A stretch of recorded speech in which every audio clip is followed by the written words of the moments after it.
Today we are going to discuss genes. By now you should have watched the genetics video and completed the tutorial titled The Tour of the Basics at the Cell DNA Animation site. We're going to continue looking at the topics that were covered in those activities. If you have not already done so, you need to complete those activities before proceeding. Yesterday we discussed karyotypes. Karyotypes are tools that scientists use to predict genetic abnormalities in humans. Karyotypes are pictures of a person's chromosomes. These pictures have been enlarged to show the details present in each of the chromosomes. Chromosomes are important because they are the structures and cells that carry our genes. Genes are segments of DNA that carry hereditary instructions from parent to offspring. The DNA in each of our cells is responsible for our traits. Let's take a moment to dissect an individual chromosome. If you were to take one chromosome and unravel it and stretch it out, the information or DNA it contains would be a couple of centimeters long. In order to ensure that the DNA is divided properly in a cell, the DNA is wound together with protein and coiled up to create a chromosome. Chromosomes make cell division a much more orderly process.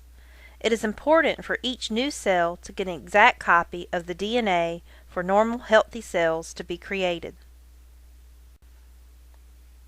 DNA is an important molecule within the body.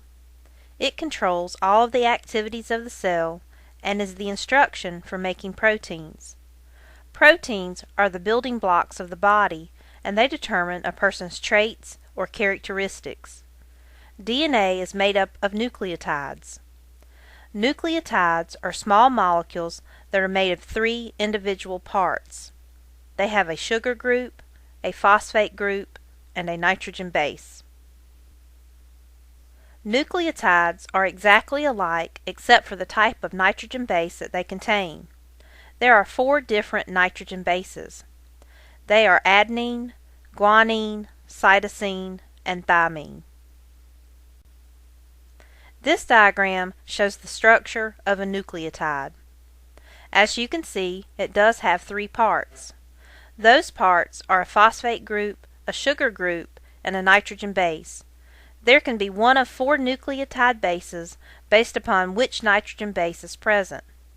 These can be an adenine, a guanine, a cytosine, or a thymine. In any DNA strand, the amount of adenine always equals the amount of thymine, and cytosine always equals the amount of guanine. This is referred to as Chargaff's rule in honor of the scientist who discovered this phenomenon. Chargaff's rule is easy to understand when you look at the structure of a DNA molecule. DNA is actually a double-stranded molecule. The adenine always pairs with thymine on the opposite strand, and the guanine on one strand always pairs with the cytosine on the opposite strand. Yesterday we looked at the process of cell division. In order for cells to divide, the DNA must be copied so that each new cell receives an exact copy of the DNA or genetic information. The process of copying the DNA on every chromosome is called replication. The 2 scientists given credit for the discovery of the DNA structure are Watson and Crick. They used X-rays created by another scientist named Rosalind Franklin to create the first 3D model of a DNA strand. They called the DNA molecule a double helix because it resembled the shape of a twisted ladder. DNA is actually 2 strands wound around each other like a twisted ladder. The strands are held together by hydrogen bonds between the nitrogen bases. When those hydrogen bonds form, adenine bonds with thymine and cytosine bonds with guanine. Here's the diagram of DNA that you saw earlier. As you can see, the sides of the ladder are composed of the sugar and phosphate groups, and the rungs of the ladder are made up of the nitrogen bases like adenine and guanine. Those bases are held together by hydrogen bonds. Also pictured is one nucleotide. A nucleotide is made up of a sugar, a phosphate, and a nitrogen base. Let's take a moment to practice how the bases in a DNA strand bond together. We are going to use the template at the top of the screen to demonstrate how DNA is copied or replicated by creating the complementary strand. The string of letters represents one side of a DNA molecule. Each letter is one of the hydrogen bases in the DNA molecule. The lines pictured here represent the hydrogen bonds that form between the nitrogen bases like adenine, guanine, thymine, and cytosine. When DNA is copied, adenine automatically pairs with thymine. The hydrogen bonds hold the molecules together.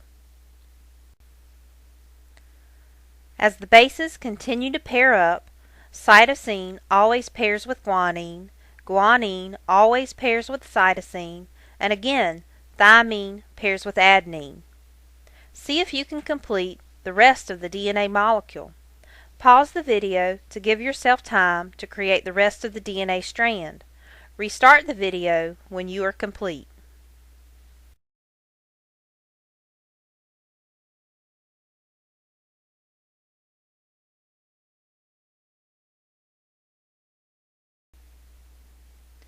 Great job! You have successfully completed replication or copying of the DNA. Tomorrow we will continue our discussion of DNA by taking a look at how DNA is used to code for a particular trait. We will use the genetic code at the bottom of your paper to create proteins which the body uses for various processes.